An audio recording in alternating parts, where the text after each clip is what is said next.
Hi, welcome to Education Matters on our Parent Connection page. Today we'll be talking about negotiations and the negotiation process between the school board and the teachers union. With me is Patrick Duncan, who is the manager of NJSBA's Labor Relations Department. Welcome, Patrick. Thanks for inviting me, Ray. Boards, as we've discussed it sometimes, represent the management, and the teachers and other employees are the union, and there's a negotiation process. Right. What is that process like?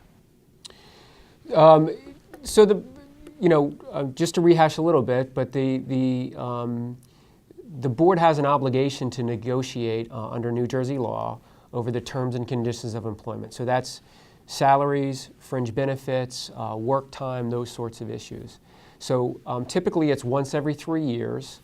The union and representatives of the Board of Education, usually a committee of the board, will sit down face to face and try to negotiate a successor agreement to the agreement that they have right now. And typically they will start with face-to-face negotiations. It's not always, but usually January or February before the contract expires in June. They'll meet with the association and try to hash out a voluntary agreement. If that doesn't work, and about 50% of the time it doesn't work where the parties are able to hash out an agreement between themselves, there are impasse procedures in New Jersey where the state of New Jersey will send a mediator, and the mediator will come and meet with both the parties and try to kind of hash out a voluntary agreement between the parties. Because, go ahead. Well, I was going to follow up. One of the questions, you said that 50% of the time they don't meet an agreement. So it's not unusual for negotiations to take a significant amount of time. Yeah, it's just the nature of the process. It's, negotiations, about 50% of negotiations, the contract expires on June 30th almost always. About 50% of the time, the parties are able to reach an agreement prior to the expiration of the current contract.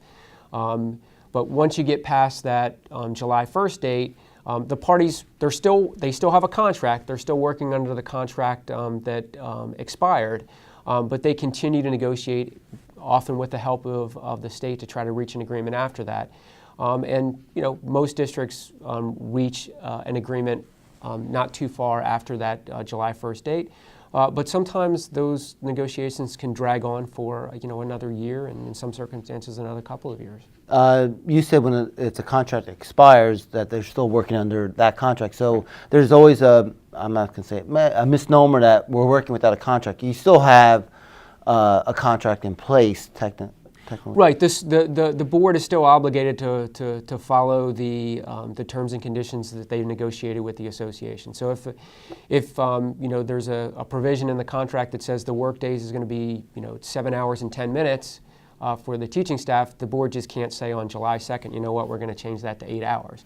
They have to adhere what's in the contract. If they want to change it to 8 hours, then they're going to have to negotiate that with the association. Finally, when they go into negotiation, the board has to worry about several things from their perspective. Right. The educational needs of the community and the students. They want to put, they have programs they want to put in place.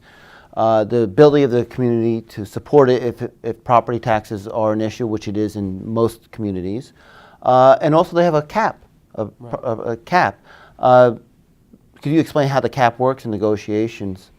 Sure. The board member's responsibility at the bargaining table is pretty complex because they're actually representing lots of different interests there, right? They're representing the taxpayers. They're representing the kids in the school district, obviously, and they're, in some respects, representing their employees at the table.